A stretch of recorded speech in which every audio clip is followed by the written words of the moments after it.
we are. Sixers season has started, finally. Finally. We can finally do podcasts about the Sixers season. I saw somebody one time in the comments, I don't remember how long ago it was, maybe a couple of months, said I take really small sips of my drink during the podcast. And it's just like been in my head ever since. Just like totally in my head. We're like, is this the appropriate amount of sip? I don't want to sip too much. All of a sudden spilling myself during the pod. Like that's not good. Was it live or you went back after and saw it? I don't remember. Do you take small sips? Is that a thing? Well, I mean, I'm during it. I'm not out here like glugging, but we're in the middle of the show, so I don't want to be too loud. I'm not gonna do like a slurper. Yeah, I'm not a slurper guy. So, my wife. I'm just trying to hydrate the mouth, and whoever that person was, successfully landed in my head. Got in your head.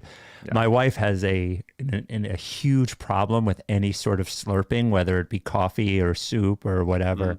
And every place where she works, there ends up being someone within earshot who's a slurper, and I start getting the text immediately. She's slurping again. Like I feel like I'm in a sitcom or something. Slurping. She hates when I slurp.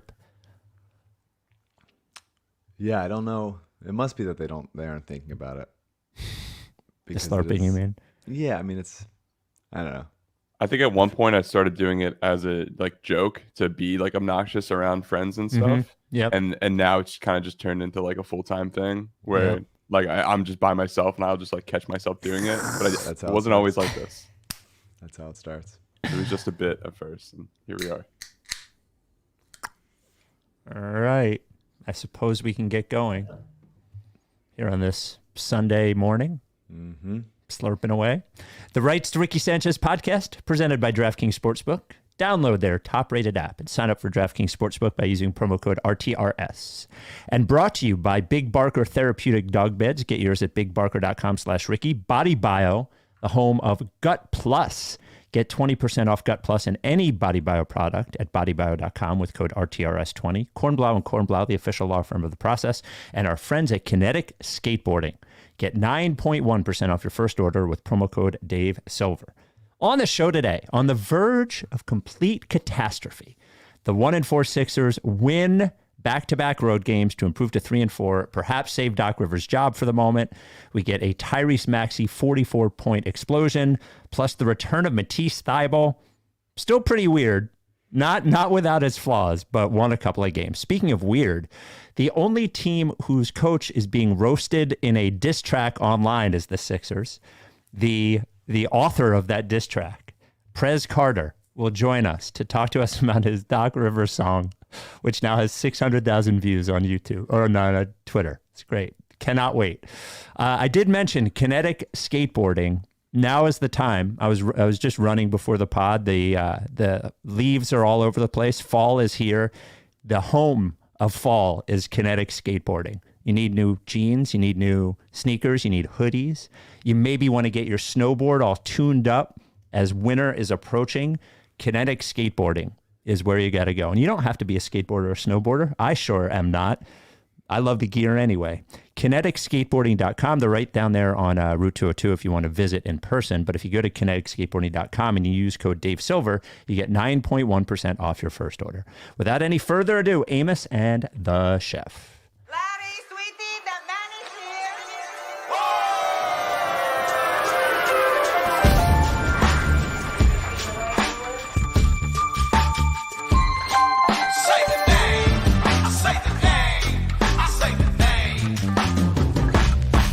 We were right, y'all.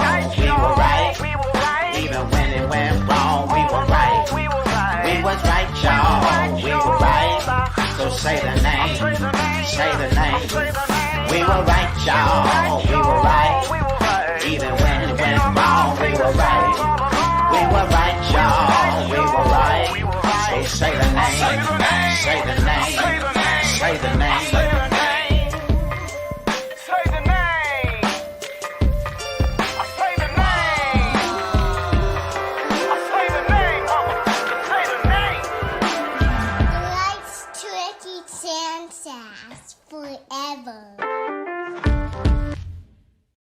Welcome to the Rights to Ricky Sanchez podcast. I'm Spike Eskin, along with a guy who has big talent but takes tiny sips. That is one Mike Levin. Morning, Mike. Good morning. Season has begun. Yes. Phillies in the World Series. Split on the road again. Eagles got the Steelers today. I'm just doing a little roundup. Just a little roundup first. Wow, we have Coach Mike, Vegas Mike, and now Sports Mike. Well, you want to on the sevens every hour. I would like to give a little update on what's going on. I do feel weird about this Eagles Steelers game for some reason. Maybe it's just because I can't. But they've been off of them being this good. Yeah, and the Eagle it was bye week last week, right? So you sort of lose the feeling of whatever was going to happen every week. I think is probably a little bit of it. So, and there's so much going on. Normally there's not this much Philadelphia sports. It's meaningful going on. So much of it. It's taking up so much of my like the target share of Philadelphia sports in my life right now is very high. Right. Very high right now. Yeah. Very high. Yeah. So we're excited to have Prez Carter come on later on, especially now with Doc Rivers winning a couple of games and the wave of fire Doc maybe calming down a little bit. No, not at all. Weber texted me during the game, fire Doc. Even the game that they won. By the way, I randomly saw Mike Weber, the what's it called, the Spike Lee of the Rights to Ricky Sanchez podcast, on the street in New York City, having lunch with a guy who I was like, is he having lunch with Tim Roth? Guy looked like Tim Roth. Turns out it wasn't Tim Roth. Anyway, here we go. So Sixers win.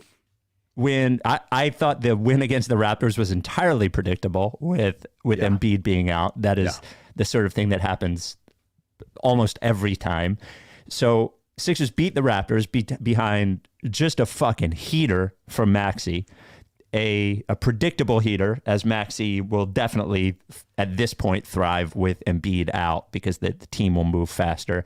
And then the Sixers hang on to beat the Bulls. Honestly, watching that game this morning, I have no idea how they ended up winning that game, the way they played in the second half. But so some good things to take from this, some developments, I thought the offense between Embiid and Harden specifically in the first half of the Bulls game looked more cohesive than it has all year for a longer stretch of time.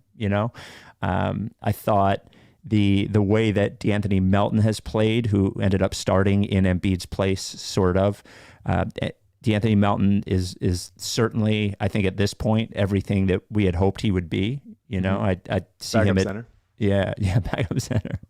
See him at 22 minutes, hoping 30. I don't know. George Niang, like looks like he's improved actually, like physically, and is a hardened player through and through. Certainly a regular season hardened player. I don't know. I don't know how to feel. I don't feel entirely better after the 2 wins, but I do feel a little bit better. Yeah. Yes. I've 2 road wins against 2, probably the Bulls, playoff teams. One without Embiid always feels good. It's just, starting 0-3 was bleak, and they're 3-4, and it's fine. And it is one of those things where it's amazing how quickly we're going to forget the start. We're going to forget Embiid looking bad at the beginning of the year. He looked bad at the beginning of last year. It's a long season, and I know that. Look, I'm down for fire Doc chance at any point. But it is a long season, and it's probably going to be fine. And the Jazz are 5-2, and fucking the Warriors lost to the Hornets. Like it's a weird season. It's a long season, and especially with the Eagles and Phillies looking as good as they do. It's okay to be a little patient. It's okay to be a little bit like, let's just give it some time. Let's not freak the fuck out quite yet. I think it was okay. I think they looked so disinterested was the thing that bothered me. Totally. And, which we haven't seen, which we have certainly seen before. Right. And to me, the combination of how disinterested they looked with generally how physically slow they are made it look really, really bad. And I don't think either of us really thought. I did ask during the last pod, what if they do actually suck? I don't think either of us, I certainly didn't think that it was possible that they sucked. But I did think the raising the flag of, hey, this team is missing some things we didn't think about, and hey, their interest level especially coming into such an important season for the best players on the team. I thought it was worth raising a warning flag over, actually. Yeah, for sure. And they still look wrong. Like, yes. let's make it clear. Like, they have cleaned up transition defense a little bit. Like in the Bulls and Raptors, like I think the Bulls only had like 4 transition points yesterday, or fast break points, and the Raptors they tied them in that game. I don't know if you saw, but their pace is now no longer last in the league. It's second to last. So there you go. Brief little baby steps. Celebration for that. Yep. They definitely don't look quite right. There's still too many guys like get open looks or like, you know, a nice little jaunt right to the basket. But I think Embiid looked way better on both ends yesterday. Melton does rule. I'm so happy that he had a tough first couple games just like settling in, but he's exactly the guy I want him to be. I love him so much. There's too much off-ball miscommunication, really, is what it is. On both sides, I think. Defensively and offensively, right? Yeah, I mean, especially defensively, I think is the main issue more so. There's just Harden and Tobias. You know, Maxi's just overmatched because he's small, but Harden and Tobias especially are two of the worst ball watchers I've ever seen in my life in an NBA game. They're just going to turn their whole head, half help, and not be in the right place. And then all of a sudden, Alex Caruso is back cutting right behind Harden, and he's like confused by it. Or Tobias is going to turn and look, and Zach LaVine's gone. Like it's very frustrating. I don't know how you like coach that out of them, but like both of them are very guilty of it all the time. Well, I'm going to keep banging this drum. I know you're just going to say it doesn't matter. Melton should start over Harris. It just he will. It does matter. Like I think he fits in every way better than Tobias Harris in the starting lineup, even though he's small. I just comparatively, I think if you're gonna, the Tobias Harris thing, like, is just, I just don't think is long for this world if they're going to be a contender. And I just think they'd look so much better with Melton in the starting lineup and finding a way to get that guy 32 minutes a game rather than 20 minutes a game. I think starting him is a window to doing that. Yeah, I mean, you know, I don't care about the starting situation. I'd rather, my bigger thing is getting Melton into the game more and having Harden not on the court as much so that he can be rested, he's old as shit, and be like, you know, better defensive players in there. Let's just like, look, I have for years, I've called out Tobias's like indecision and slowness and all that stuff. He is shooting a career high by a mile threes per game, per 36 minutes, per 100 possessions, like by a lot. And he's shooting over 40% right now.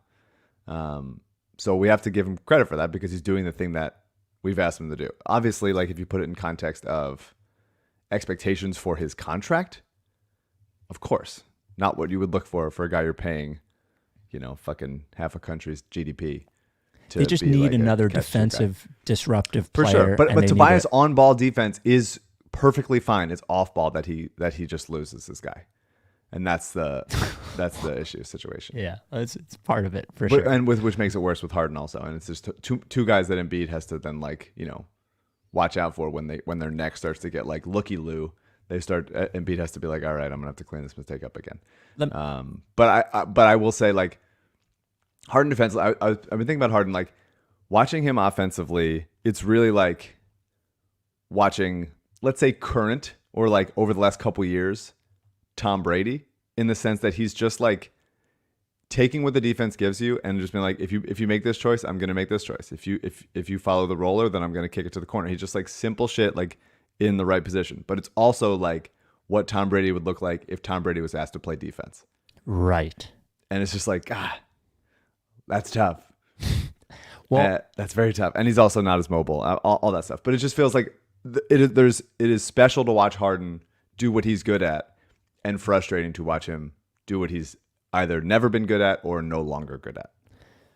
So here's my sort of a bigger question. Looking at, and by the way, Maxey shooting the way that he shot, I mean, that against Toronto, that's certainly part of the explosion, right? But you watch just such an interesting comparison to watching Maxey versus Toronto and then watching Maxey versus Chicago, where he did hit a couple of buckets where they needed him in the second half, I thought, but sort of looked out of sorts, and Harden and Embiid, who both play incredibly slowly, and Maxey, who is at his best when he's playing fast, and then sort of combining it with Harden after those first two games. Here's what Harden has scored, and I'm not saying he hasn't played well. I do think he's played pretty well, but his point totals 12, 29, 18, 11, and 15.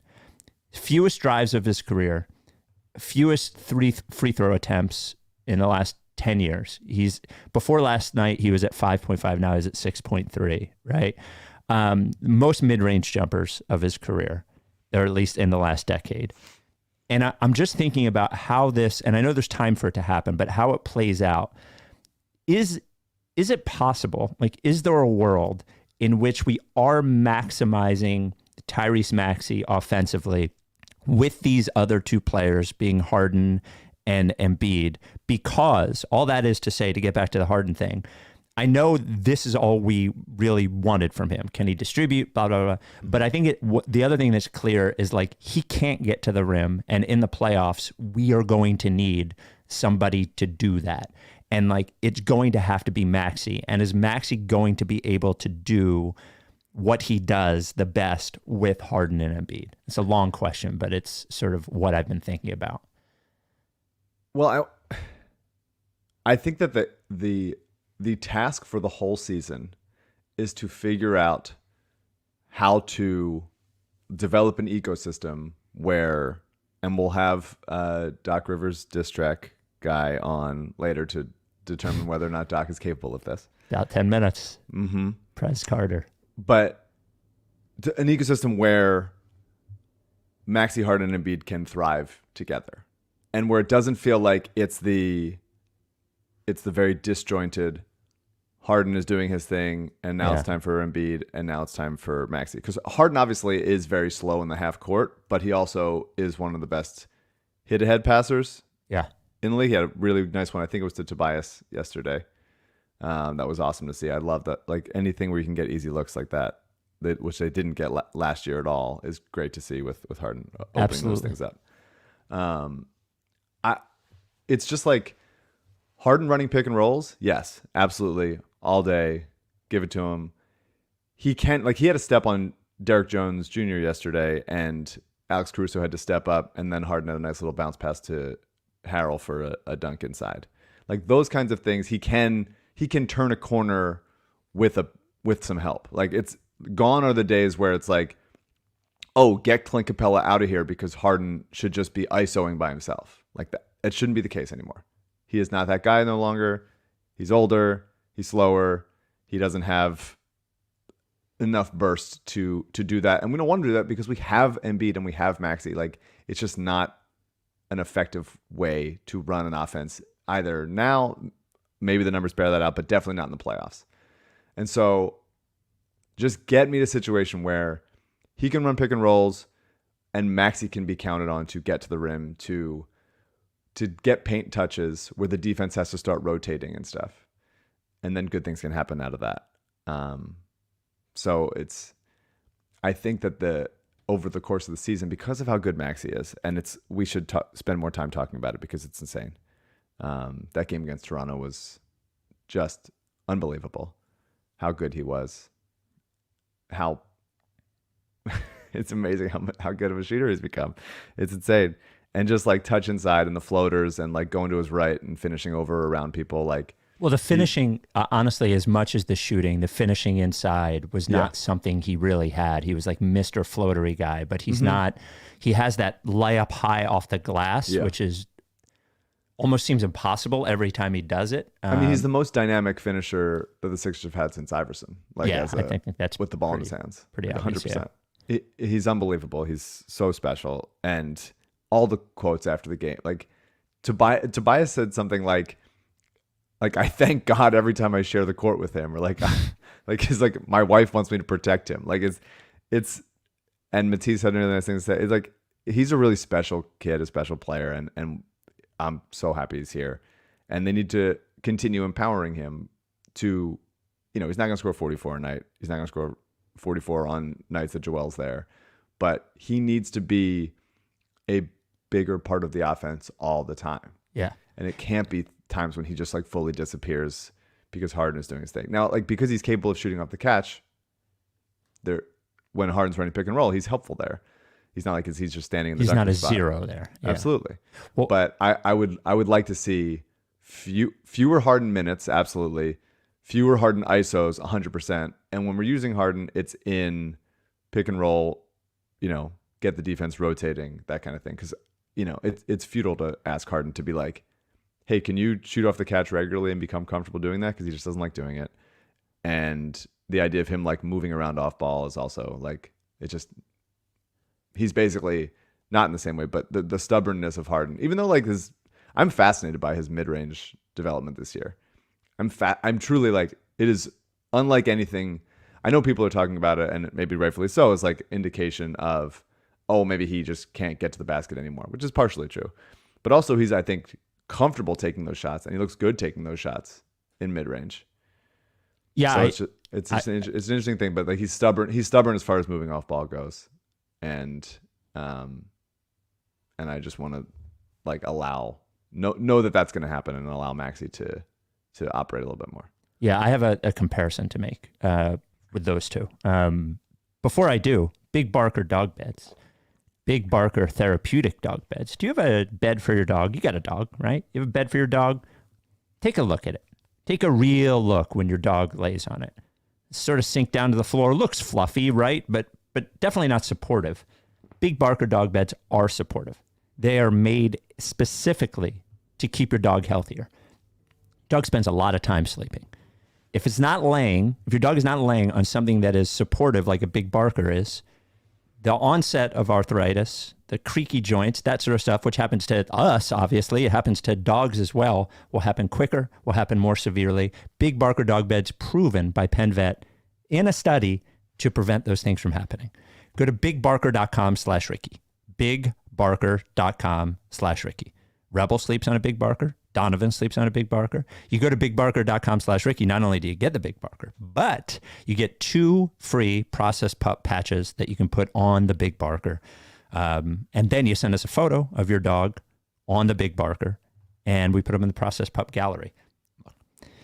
It is true that as a dog ages, the joints get creakier, arthritis develops. It is important that you give your dog every chance to be healthy and every chance to be happy. That only happens from a bed standpoint with a Big Barker.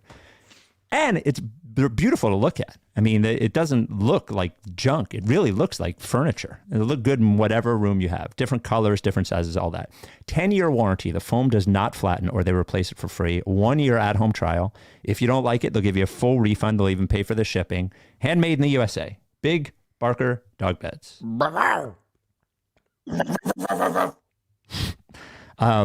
So I'm thinking about Harden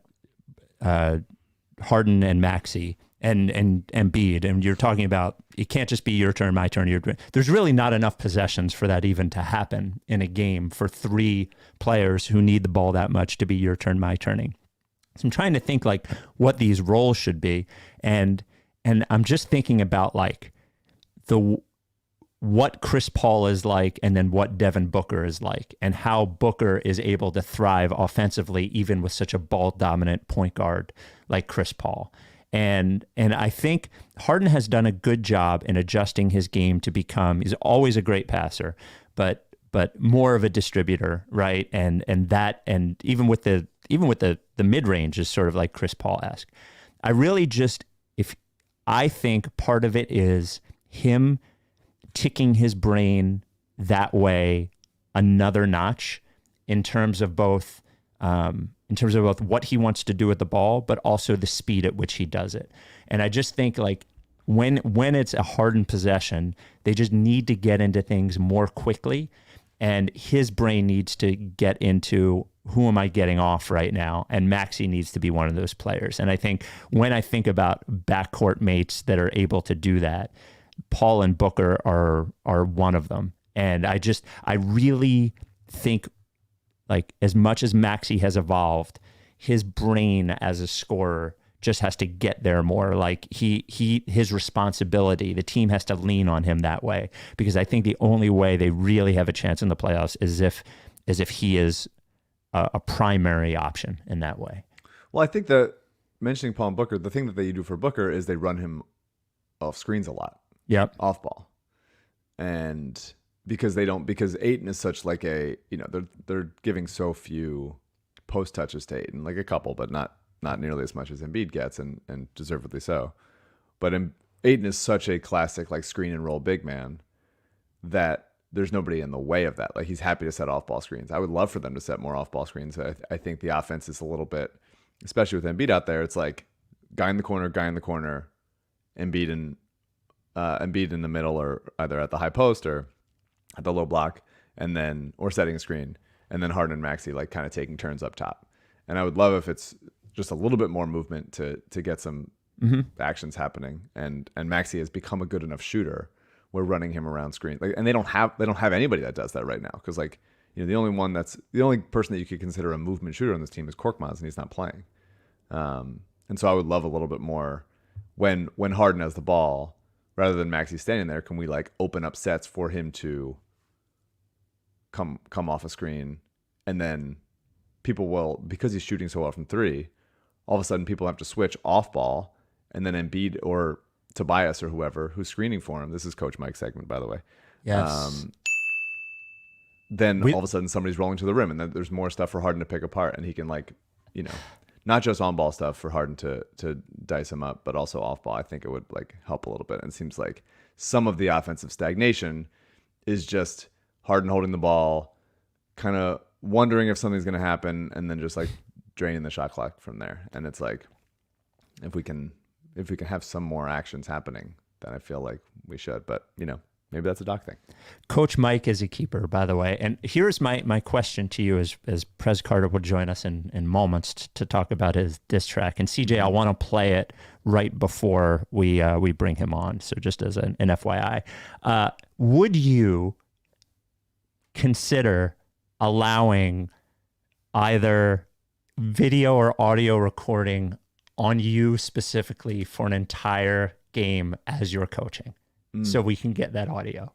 Well, I could maybe wear a lav mic or something. Well, can I if I had a video guy, could I have him just film you the entire time? Well, I wear a mask during the game, so it might not be super useful video there. But we could get a couple pictures up. Yes. We can discuss it. We can see how it goes. And I'm do you wear me suit? muttering to myself, but I'm very encouraging. I want to be encouraging, and it is a situation where I'm intent on being encouraging and not any nobody's a pro except for me. I'm a pro, but nobody is turning pro. Well, I mean, just like Doc did, I think if you were being recorded, you got to give us a little. Like, you would have to go after. No, I would, and I would mutter things about the refs, I'm sure, for sure. Oh man, I would really love that. We have seen the return of Matisse Thybulle in the last two games. Having Embiid on the bench, I think, created extra minutes, obviously, for him to play. They've been uneven, but there have been good moments and I'm not a Thybulle believer. I think I've made that very clear.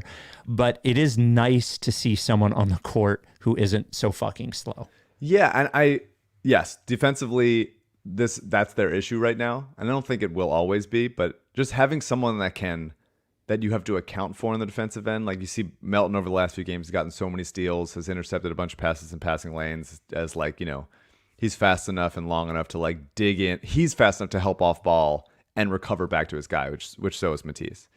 And having both of those guys out there, sometimes at the same time, sometimes separate, is just deeply necessary for a team that is just letting guys sit wide open too much. So Matisse hasn't been, he's going to work his way into there. I was glad he hit a couple threes. It was cool to see the bench celebrate so much and Embiid be pumped for him. And like, there was one time where he passed up that open three when he first got in there, and you see Shake on the bench like stomp his foot, pissed off. I don't know if you saw that, but like Shake was like furious that Matisse passed that up. And it seems like the team, like, and Maxey's talked about it after the game too, they like know how hard he works. They know how hard he's like taking it seriously. They know how hard he's shooting these shots. And, he's got to take them. I don't really give a shit if they don't go in or not. He's got to take them. And he's extremely helpful on the defensive end, even if he's not like a defensive player of the year candidate because he's not good enough one-on-one, but like as a help person, a disruptor. Especially when the zone. Yeah, he's really necessary on this team. So we have a huge guest. I mean, so excited to have him on. You wake up, I don't remember which day it was, a couple days ago, and I got tagged in, maybe it was Thursday morning or Friday morning, tagged by a bunch of people into watching this video. Colby Kolb, formerly of Power 99, tagged me in it. And I went to, it was a video of a diss track, a hip hop song written about the Sixers coach, Doc Rivers, by a gentleman who goes by Prez Carter. And before we bring Prez, we're lucky enough to have Prez join us. This is so amazing. But the song, unlike the Jordan Sams, Mike Levin, Lou Williams rap song years ago, which did exist. No. Oh no! Yeah, that's something I've thought about in a long time. Yeah. By the way, just shout out Jordan Sams, Houston Astros, but quit the blog to work out. But this song, the Doc Rivers song, actually good. So before we bring Prez on, we're going to play the hit. It's about 2 minutes. Has the video as well. Please enjoy. Wait, what? I had the name of the song. I forgot the name of the song. It is. Hold on. It's a great title. Yeah. Coaches become sales reps. All right, here we go. You hadn't beat it hard and you ain't win it all. I swear to God, this dude's a fraud. Anybody want to coach, the Sixers taking calls. A real coach wouldn't have Harden baiting for calls. Just another year that you underachieved. It's time to pack your bags, the whole city wants you to leave. Maury make the call, I want all his duties relieved. Said dual players coach, I don't know what to believe. Top 15 all time, yeah, that list was capped. You don't make adjustments, you don't know how to adapt. Always stuck up in your ways, your fam gon' need a map. But if I say another word, then my phone will be tapped. How you compare yourself to Greg Popovich? At this point, you and him are polar opposites. The lead you blew inside the bubble's considered a crime. He won with young Kawhi, you lost with Kawhi in his prime. Live City Clippers led by CP3. You the reason they call Paul George Pandemic P. KG, Paul Pierce, Rondo, Ray Allen. And you got one ring to show for all that talent. I can't believe this shit, nigga. Another one lost. I'm sick to my stomach. Now I see why Ben ain't wanna play for you. You should thank that Celtics super team for saving you. You ain't bring up Rita Bass, you only go with vets. At this point, I'd rather roll with Brett. Raspy ass voice sound like a NutriBullet. I tweeted not to hire you because I knew you couldn't get us where we needed. 2 more wasted seasons. Smoking on Doc Rivers' pack, it got me wheezing. Phil Jackson even said that you knew how to lose. Watching you coach is like a joke, but we are not amused. You to go to blowing leads, you crushed our hopes and dreams. Now the fan base of our rivals out here posting memes. In process, lost my trust soon as you got the job. 5 years, 40 million. Daryl got us robbed. I pray we find this peace after this brutal loss, but we still grieving from the time you folded to the Hawks. I'm just speaking facts, don't mean to disrespect, but as a fan, these is issues that I can't neglect. I thank you for your time and everything you've done. There's too many times you lost when you should have won. Wow. I can't believe. Wow. Incredible. We welcome to the podcast for the first time ever, Prez Carter. Welcome, friend. Thank you for having me. Thank you. Appreciate it. I mean, can y'all hear me good? Is my mic good now? Yeah, we hear you. Do you hear us? You hear us all right? Yeah, absolutely. I mean, who puts NutriBullet in a diss track? So good, man. So you could, I think everyone could feel your pain. So you are a Sixers fan, yeah? Oh, yeah. I was at the draft when we drafted Embiid. I was in Brooklyn with like 5 of my friends. I got receipts and everything. I was there. And you had the receipts on your tweet for Doc Rivers as well. Yeah, I was watching when we was going 10-72. That was some entertaining basketball too. Yes, sir. It was good. Like I really liked that. The NutriBullet thing is great. And then later in there, like, I don't mean any disrespect, but like a little bit you do. A little bit. Nah, I'm gonna be honest. I you know, if there's any bar I take back was that one. I should have left that one out. I should have kept it basketball. You know what I'm saying? Like keep it basketball. You know, talk about the man personally, but whatever. So he's fine. He's doing all right. Yeah, he's doing great. So how does it? I think the first thing is, and I was doing some like recon on you, and you had a full length come out in a few years ago in 2019. So you've been around, you've been doing this. How is it to like wake up in the morning and see something like this, like all of a sudden actually blowing up? Like, what was that process like? So it was like crazy because like I done dropped some pretty solid music, to be honest, and it never really got any attention. And then I had actually recorded the song April last year, so it was before the playoffs. So I had anticipated we would have like an epic collapse in the playoffs, like we would blow a 3-1 lead. Y'all laughing? I'm dead serious. So I started writing it out. I'm like, yo, there's no way. So, and then Harden played like shit, and then Embiid got hurt. So I was like, it ain't really Doc. You know what I'm saying? Like it wasn't really Doc at the time. So it didn't feel like it was the right time. So I was sitting on it, and I was like, if something happened, I'll drop it. So we started 1-4. I was like, yo, I think I'm gonna just drop the shit, but I gotta make because I was going to shoot a music video outside the Fargo, but I didn't have time. So I just put that little edit together in like one night. That's nice. And then, yeah, thanks. So then I had like 10 retweets and like 10 retweets, 20 likes. And then on like Thursday, and then somebody with like 9,000 followers ended up just like sharing it. And then from there, it was just because I was actually waiting for the Raptors game or his next loss. And I was just going to like reply tweet it under things, but then it just did it on its own. And I was like, oh, this is solid. I don't got to do nothing anymore. You know what I'm saying? So well, I got to get it in front of somebody like Shannon Sharp or something. But, you know, you know, you got to get, once you get fired, or it gets close to it, I think it'll pick up more traction too. All right. So you've thought Doc was a fraud for a long time. Yeah, I had the tweet in there to show you had the tweet in there. You showed it. You showed the receipt. That's what I'm saying. I did not want him getting hired. What is it about him, like coaching wise, that feels like especially gets you? Probably just the fact that, like, you know, maybe not him specifically, but I think when you're trying to win a championship, you got to bring a new style of basketball to the table. And people get so caught up trying to bring coaches that never achieved. Now, I'm not a Dan Tony guy either. And if you look at like the past 5 to 10 years, it's always a new coach who takes the team to the next level. Somebody who brings something new to the table. Steve Kerr got people chasing Steph around a bunch of illegal screens for 48 minutes. That's a new style of basketball. The refs ain't seeing it. You know, Draymond just out there setting screens. Nick Nurse, he was not on a candidate list. Nobody was like, oh, we got to go get Nick Nurse. Like, I just think that you show what you can as a coach.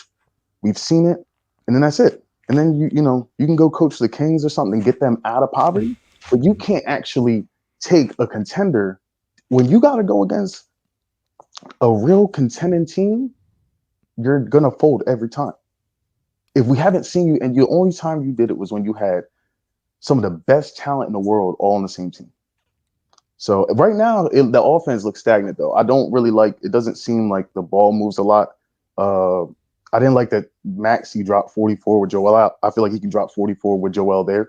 I feel like you got, like, I don't know why it has to happen when he's off the court. You know what I'm saying? Like, I feel like just move the ball around. You know what I'm saying? And that's the like stubbornness of Doc of being like, well, this is the order of things. Like this is right, how and then, you do it. It's like a call sheet. And he's like, well, number one, this. And right. Maybe that's why players like playing for him, but it's definitely not like anything fresh, like you said. Not at all. Not at all. I tweeted this and you responded to it. I just wanted you to talk about it if you could. Yeah.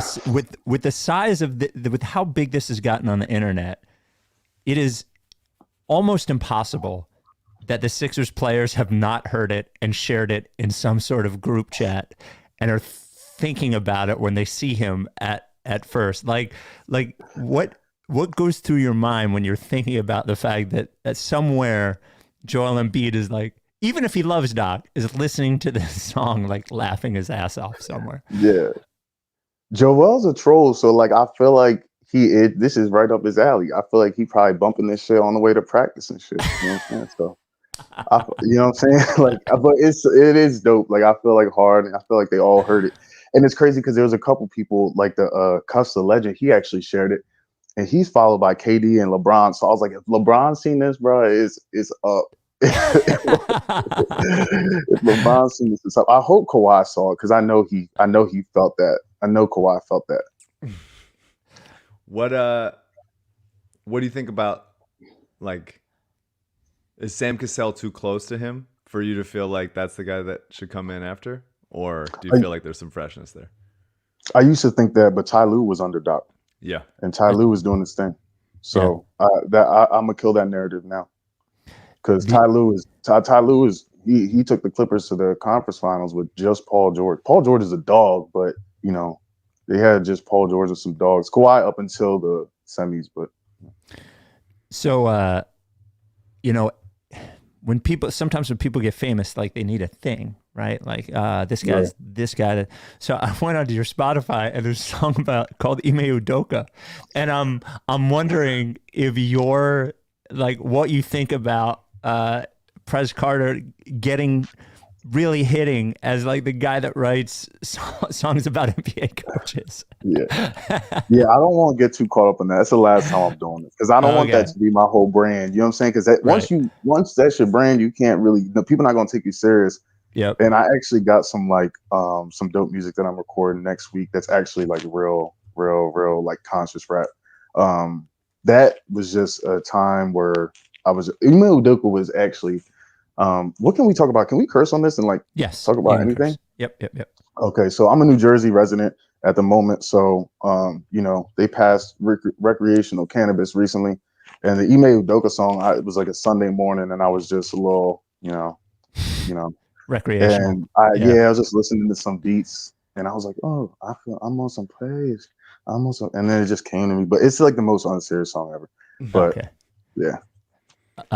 Well, there's only so many coaches you could get fired also. So it's good to expand. They're doing it to themselves, man. I'm not doing nothing. Ime Udoka made his decisions on his own too. You know what I'm saying? So it would be funny if somewhere Maury and Elton Brand and Josh Harris are all sitting in a room and they're like, we're fine with Doc. And then they put the song on and they go, you know, he does have some points. He makes some good points. Yeah. Oh, nah. You know what's crazy? I forgot. I apologize to Daryl Morey because he actually came on after he signed the contract. So that's right. Daryl, I'm sorry I'm missing your name. You know what I'm saying? Morey was probably like, see, this is what I'm dealing with. You know what I'm saying? Like he probably was feeling the whole.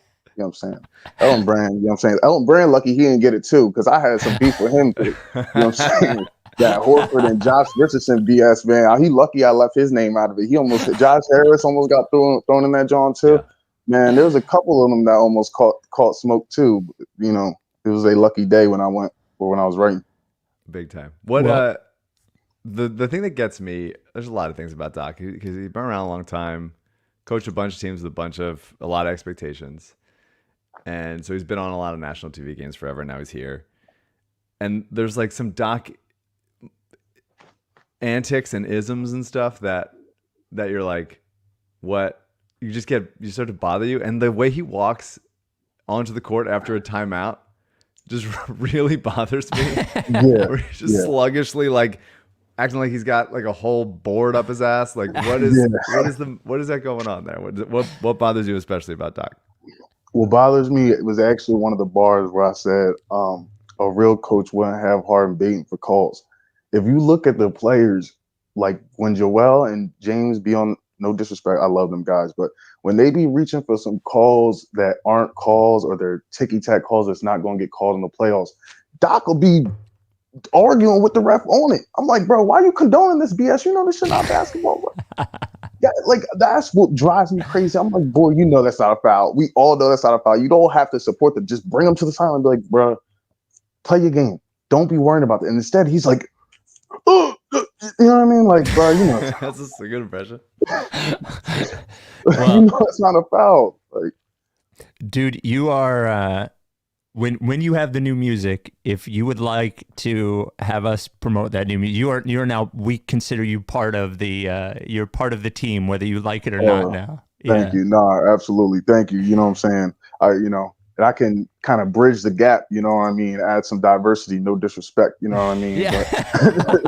But some inclusion and diversity to the team and bring a new community of viewers, you know what I mean? So, yes, sir. Yeah. You know what I mean? Yes, Go sir. global. Yeah. Yes, absolutely. We do appreciate that. And like I said, that we'll give you, here's your final moment, your final, like, if you could make a plea to Daryl. Obviously, you had 2 minutes and 3 seconds of a plea, but your final plea to Daryl, to Blitzer, to Harris, to Elton Brand to make the move, even though they've won a couple of games. The floor is yours. I feel like after that song, if I have to explain anything else to anybody, then y'all wasn't really listening. What did I say after that? After he did the practice interview, he's like, "Oh, he said something like, oh, y'all must have not understood what I was saying."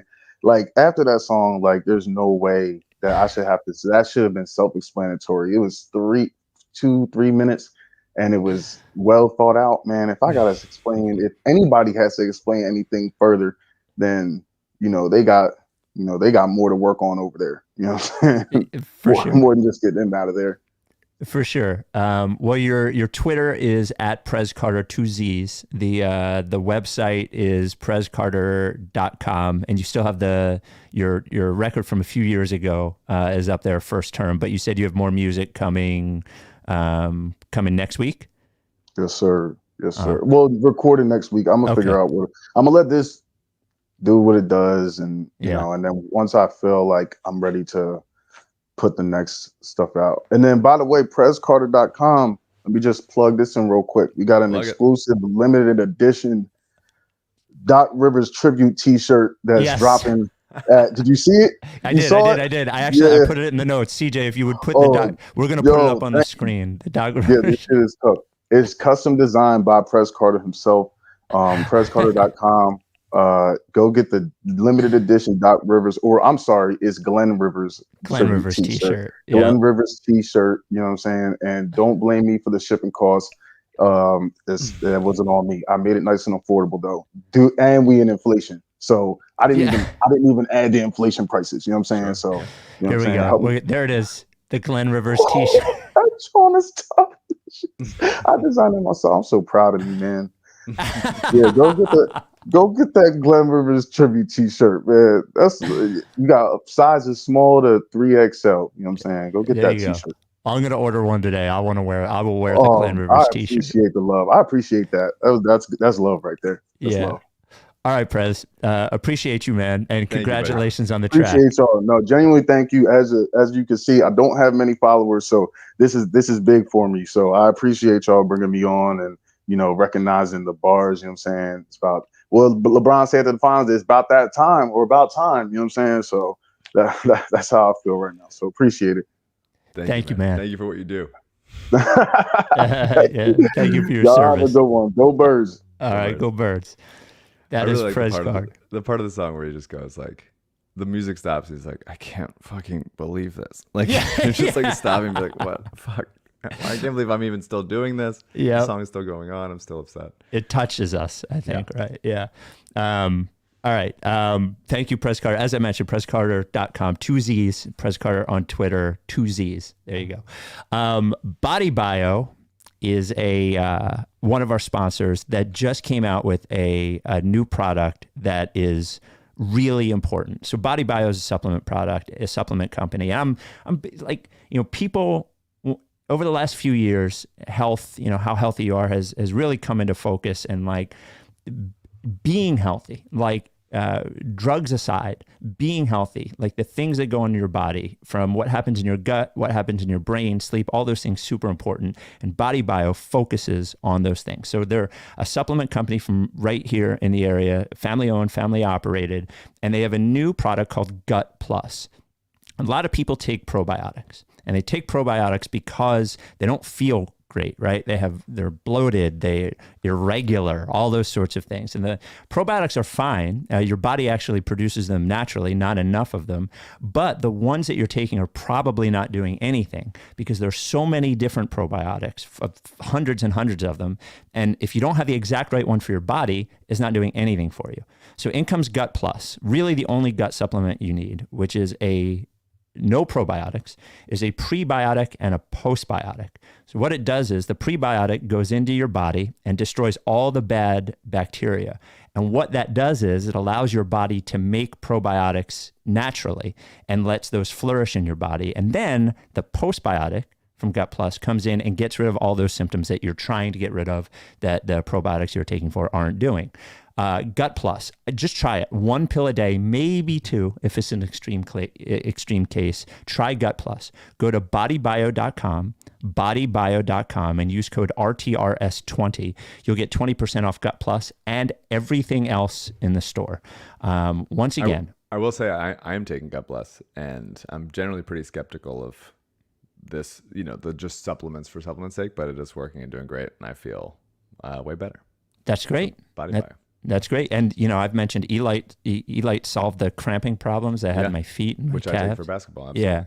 And the thing I really appreciate, honestly, about Body Bio and having this sort of like connection to our sponsors, like a lot of podcasts you hear, like they don't know the sponsors. They get sent copy and then that's it. But Body Bio, like we have a relationship with these folks. So Mike from Body Bio will explain to me and to you, right? You've had conversations with Mike. He has a camera in my colon. Yeah. You can access it at any time. Actually explain why this works. I've had conversations with them about it, so it makes me feel much, much better about telling you, the listener, to try it. So Gut Plus, bodybio.com, code RTRS20. Before we get to the rest of the pod, I assume you saw what happened with Isaiah Joe last night? I didn't. I saw what happened. I did not see the minutes that he played. So they basically had given up on the game. I think the game was, I had the score in here somewhere, 95-79. Is that what it was? It was 95-79. Isaiah Joe checks in with 4:53 left in the fourth. The Thunder end up winning 117-111 over the Mavericks in overtime. Isaiah Joe finishes at plus 24 in 9 minutes and hits a 3 to send it to overtime. Now, of course, he's barely playing for the Thunder, and they threw him in garbage time, and this happened. But this is like for a team that does not have any, like, is short on guards. Seeing Isaiah Joe have a good moment somewhere else does have a tinge of fear that that maybe I know it was the right thing for the salary cap, but maybe we cut the wrong guy. Yeah, I mean, or just didn't play him. Yes, before, at all. like cut in the situation that was here, which was he's going to be the 14th guy on the bench, and his contract is cuttable. That made sense to cut him, right. But he's better than he was allowed to show here. He never seized it for sure, in a way that he apparently just did in Oklahoma City, but. He's good. He's good. He's a movement shooter that can shoot from very deep, and he tries on defense. And he's skinny, but he's got a little bit of handle. There was no reason that he never got more of a shot here, and that's a shame. And he's gonna be an NBA player. Him and Charles Bassey absolutely are going to be NBA players for a number of years. And I mean, I was fine with the Daniel House signing. He's been bad. He looks like he stinks. I mean, maybe it's just he's not fitting in or whatever, but he looks like he looks terrible, actually. Yeah. I like that they're giving Shake some run. Yep. Just having another ball handler that's capable of doing something. I think over the course of the last few years, they've slowly been adding more and more guys that can dribble. So it's not just left to one person or no one else can handle anything. Even George Niang last night, who was great. It was just good to see him attack a closeout and finish with a little floater, that kind of thing. Just helpful things. And so I'm glad that Shake's getting run, you can only play 10 guys in rotation really at any given time, but it would have been nice if Isaiah Joe was here and they could be here's movement shooting to open up the offense a little bit, which they don't have. And clearly Korkmaz is like, 13th guy on the rotation right now. So it's like, yeah, good for Isaiah Joe. Happy for him. This is not a surprise. That's just the way it goes. The Apple Podcasts 5-star review of the week. I actually gave the wrong number last time. The correct number, we were at 3,338 5-star ratings. When we get to 4,000, I'll read the next batch of reviews all on one pod that nobody will listen to. This comes from I Want My Breaking Bad from Canada. Apple Podcast 5-star review. Awesome pod. Perhaps my favorite NBA pod, and I'm a Raptors fan. Not sure how these two associate with Sixers Adam, however. He is deranged. I like that. Yeah. Please leave reviews where you talk about Sixers Adam in a negative light. I would like that. Yeah. I love Sixers Adam, but I have to drink some hater juice from time to time. Also, the idea of him being deranged. Deranged is such he a is, funny absolutely. descriptor. Yeah, absolutely. Yeah. Aren't we all? Other things about the game before we move on. The one doc thing. The Bulls made their run late in the second quarter, right? Mm-hmm.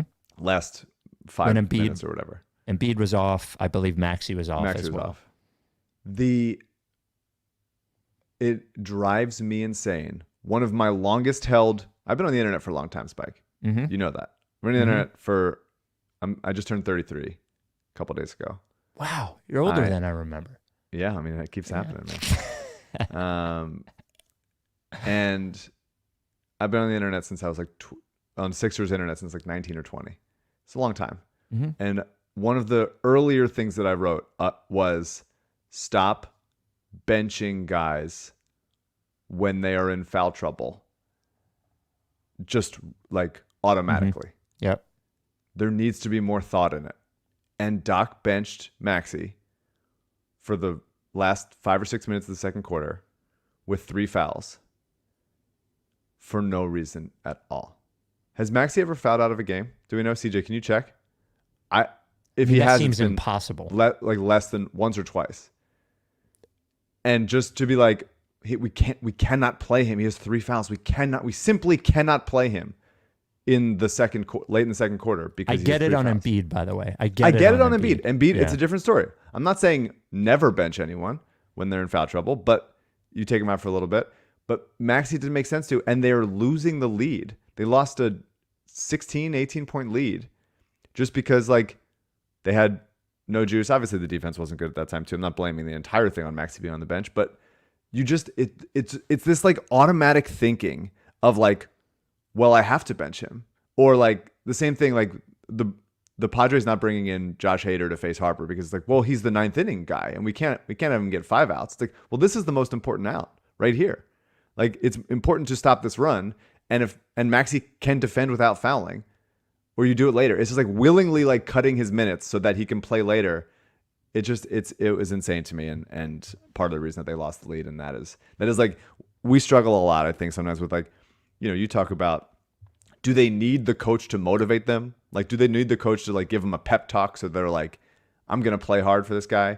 And I think it's a little bit big. CJ said he fouled once last season. Okay. Was that last season? No, 2 seasons ago. It was rookie year. So he didn't need to be benched. Oh yeah, his rookie year. Yep. But like this is a tangible thing for Doc that like he did that is stubborn and without like really extensive cognitive thought, and it almost cost them the game. And it drives me crazy when coaches do that. I agree with you, especially a guard. If Embiid, you take him out, you need him at the end. I get it, that's fine. But Maxey, there was just no reason to do it. You take him out for 2 minutes, be like, hey, just chill for a second. Know you're in foul trouble, come back in. But to not do it because like, you're out the rest of the half. It's just like it's dumb, man. It's dumb shit, and it's such like a this is what you do type of decision. But you don't have to do it because someone did it in like 1971. Like you can think about stuff. And by the way, even if you plan on doing it and you're like, hey, let's see if we can survive, and we're not surviving for sure, then you bring it back in. Some line in the song about adjustments. Like that song is going to be in my head for fucking the rest of my life. Oh my God. And also just a couple doc things because of rotation wise. Like Prez has been a little bit better the past couple games. He couldn't have been worse. He looks cooked though, man. He looks cooked. I mean, he is not nearly as explosive as I remember. Oh yeah, he hasn't been explosive for a few years. Okay. He's got like nice touch around the rim, and if you give him space, he can like go 1-on-1, like that stuff he did with the Clippers, like when he was backing up Zubats and stuff. But it's just he's a minimal jumper, can't shoot outside of like 15 feet, rim runner that is not like really a lob threat. Like he has to be like wide open. He's not jumping over anybody at this point in his career. He used to be able to. I remember I saw him when he was a prospect from Louisville at Adidas Nations like 8 years ago, and he was like an insane athlete. And he's had to put on weight to become an NBA center, and he is no longer capable of that stuff. And he's not an impactful defender. I hate charges. He takes them, and it's helpful when he does it. But like that, couple of big ones last night, actually. I had a couple of big ones, of course. Yeah. But I think it's fraudulent, the idea of taking charges as a center as often as he does, and it's indicative of the fact that he's not a rim protector. Yeah. I just need less. I like that. Before the season, I was like, do you even think Doc's going to go to PJ Tucker at center? And now it's like he's doing it too much. Yep. He's doing it too much in the regular season. Like it's helpful. It's helpful in a pinch. We can use it. We will use it in the playoffs. But like, I'm just gonna my weekly plea to play Paul Reed regular minutes because he's helpful. And then Matisse helps that a little bit too. Obviously, just like actions and stuff and deflections. But Paul will be helpful in that as well. And he's just not doing it. He hates him. I noticed that the lack of, like, it was so clear to me, the lack of leap that Harrell had when he had that dunk where Harden, like, basically fed it to him right under the basket. Yeah, that was the play I talked about earlier. Yeah, and I looked at that dunk, and I was like, ooh, like, that's like the barely dunking it kind of dunk, you know, not the in your head you see one version of Montrezl Harrell dunking it, and for sure it doesn't look like he's not at like Amir Johnson yet. No, but he's, on the road. Yeah. The Lorenzo Brown He's also 6'7", it's important to say. Like, yes. He has to be jumping higher to get to the rim. If he's a center. And he's losing those inches by the day. Writes RickySanchez@gmail.com or 833-LickFace is how you get to the mailbag. Man, we have a few good voicemails. Which one do we start with? We're talking about Toronto. Let's start with this one. 833-LickFace. Hey, guys. I got a question for you. If you could trade our franchise, the Sixers franchise, for the Raptors franchise, so for the players, the coach, and the GM, would you do that? Thank you. The voice is always a surprise. Yeah. No matter what it is. Yep. It's always a jarring someone else's voice and on the pod. A tone you don't expect. Yeah. I love this Raptors team. I am scared of this Raptors team. I think Nick Nurse is a very good coach. I think Masai is obviously good at what he does. I think they're a really good system in there. I love a lot of these players. Anunoby's the man. I like Gary Trent. I like a lot of the bench guys. It's amazing how much better Anunoby has gotten over the years. Like, he's just dynamic offensively. Like, I love him. Yeah. I love him. And seemingly they've wanted to trade him, or at least been rumored to trade him for 5 years now. And I'm just please do it. He would be perfect on the Sixers. Holy fuck. I would love to have that guy. I would still say no. I would not trade the Sixers for the Raptors. Well, I have the emotional attachment to Embiid, and the fact that the current Sixers president of basketball operations comes on the pod, and I don't think Ujiri would. Well, let's give him a chance. Or maybe he'd like to pop on the pod to add to our diversity, like Prez Carter noted. Well, Daryl came on when he wasn't on a Sixers employee, so that's actually a good point. Totally fine. And Scotty Barnes is the man, and I really like Delano Banton off the bench as such a Mike player. But yeah, I'm actually like not a Van Vliet guy. I think really? he takes a bunch of really, really bad shots, and he can make them. But like against Sixers, he had 1 point on 11 shots. Like he's he can get hot, but his decision making is suspect. And he's a good defensive player, and he tries his ass off, and like he's helpful because everybody else on the team is like 6'9", and you can live with it. But like, just not quite a Van Vliet guy. I think he's ultimately not a better player than Kyle Lowry was in this same role. He's like heat check Kyle Lowry or something, like, yeah. Before we get to the rest of the mailbag, Kornblau Kornblau, the official law firm of The Process. I was talking to another Ricky sponsor who was asking me about the personal injury law firm stuff. It's like, how do they buy all these billboards? And and the reason is because they're not really even from the area. They're not really going to be your lawyer. And all they are, it's like not a scheme, that's the wrong thing to say, but it's really just a referral service, these personal injury lawyers you see. So you see a billboard with somebody's face on it, you call that number, you're not getting that person. It's disingenuous. Kornblau Kornblau is genuous. Kornblau.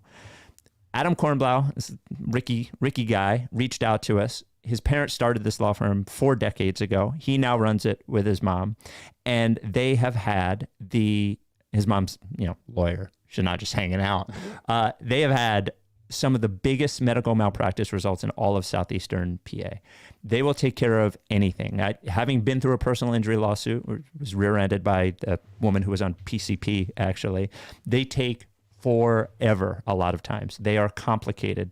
There are decisions that you need to lean on your lawyer to help you make, and Adam Kornblau will be right by your side as he does it. If you're in PA, if you're in New Jersey, if you're in New York, he can handle and will handle your case. If you call or email, you're going to get Kornblau. You're not going to be shifted off to someone else. And he has been so kind as to help so many of our listeners with non-personal injury cases. He won't represent you, but will give you very, very, very solid advice. I'm telling you, it means a lot when you see the person's name on the advertisement. You actually get that person. And that is what Kornblau is. It doesn't cost you anything till he gets your results. So, it's free to reach out. 215-576-7200. Ask for Adam or email kornblau@kornblau.com. Adam Kornblau, the official lawyer of The Process. All right. Writes RickySanchez@gmail.com. This comes from Mark. Basketball question. Spike famously said the Sixers should fire Brett Brown and hire Ime Udoka in the brief period between the COVID lockdown and the start of the bubble. Udoka is currently suspended as coach of the Celtics, and the Sixers might soon have an opening at head coach. Let's assume for a second that Udoka would be available to the Sixers right now. 2 questions, which I'm including separately because I think they're very distinct questions. Would you be okay with Udoka being the coach of the Sixers, given what he's rumored/accused to have done? And do you think he'd be a better coach than Doc Rivers? My opinion is I don't really actually know what happened. It's actually sort of amazing that it hasn't leaked out. Like, there have been obviously drips and drabs, but it's been like unconnected parts of the story. Yeah. Which I guess what I would say from a person perspective is that I would need to know everything, and if and then you could make the decision. I just find it from we'll get to the coaching thing in a second, but from like a non-coaching perspective, I think it's almost impossible for me to make that call. For sure. I mean, it seems like certainly something involving like a abuse of power, and his station as coach of the team and stuff. It's at least the perception of it, which is a bad decision if you're a coach. Like, even if, do you know what I'm saying? Like, it's such a poor decision making at the very least. Yeah. I mean, I find it hard to believe that the Celtics would suspend him for a year after they made the championship in his first season, unless it was something that they were like pretty certain about. To your point of it not like officially fully coming out with like details, it's surprising that like I figured it would happen the same way that like the Josh Primo thing came out with where the Spurs waived their.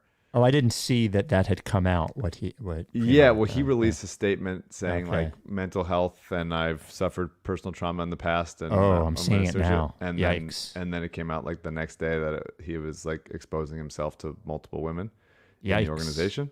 Ouch. Not indicating it's anything similar or anything with Udoka, but it's just surprising that it hasn't come out to officially be reported or anything yet. But I mean, he's obviously a good coach, but I think with this over him, it's a bizarre thing. We were both, yeah. Look, what I would we've always wanted like young guy that could give us some juice. Like Prez Carter wanted it. We've always wanted it. It has been like, let's get anybody. Doc is he's so Doug Collins to me in so many ways. Yeah. I hated Doug Collins so much. Well, it's Doc obviously has more talent.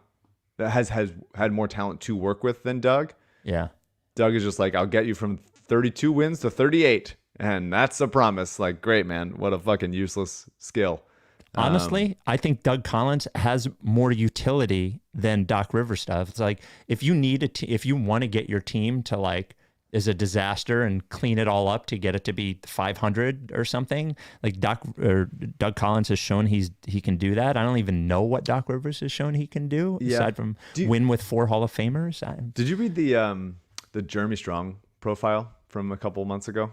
On He's a guy in Succession. He's no. There was a long profile. I think it might have been in Vanity Fair or something. I'm sorry, I'm forgetting. But like a long profile. It's like totally meaningless stuff.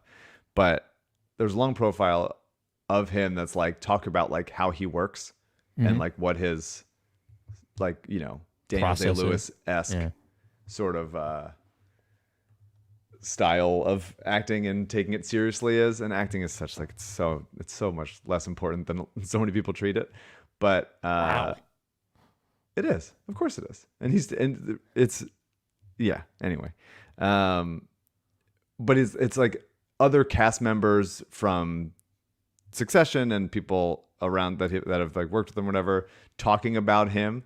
And I would really like that for Doc Rivers. I would like a full long piece of all the like high level players on those Celtics teams and the Clippers teams and those Magic teams earlier on that have played for him. And I would like that piece of like what it was actually like, what he does well, what is frustrating, why people seem to still like playing for him, those kinds of things. I would like a really long, full, honest expose about that. Just like an oral history of Doc Rivers from people that are like very recently playing for him. I think that would be illuminating because, I mean, it doesn't seem like there's not like, he's not a tactician. There's not like a thing that he does that you're like, that's a classic Doc. Like it just seems, but guys still seem like to like to play for him. His signature is blowing 3-1 leads. It's like famously, yeah, or just blowing leads generally. Yeah. So I mean, maybe it's because there's not like a system that he runs that it's like we can always get points out of this. It's more just like let guys do their thing, and maybe that's why guys like playing for him. And it's also why when someone goes cold, they don't have like bread and butter stuff they can go to that gets easy looks.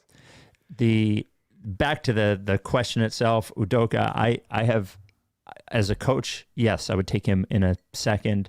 I have real questions, again, without knowing the details about his, like, even his like judgment. Yeah. like for sure. You know what I mean? Like, yeah, I mean, it's definitely a stay away. Yeah. And non-basketball question, what is the saddest song / movie / book / TV show you've ever experienced? I guess you can pick one. The saddest movie I've ever seen, which is one of my favorites, is A Ghost Story. I think I'm one of very few people who really enjoy that movie, but I love that movie. I can't think off the top of my head. I watched, this is me putting my writing partner on blast, but I tell the story all the time in the rooms we've been in. Did you ever see the movie Lion? No. It's Lion. I think it's, now I might be conflating two movies. Yeah, it's Dev Patel. Okay. And he's like lost and he's trying to find his family and he's a kid. It's an emotional film. Rooney Mara's and Nicole Kidman.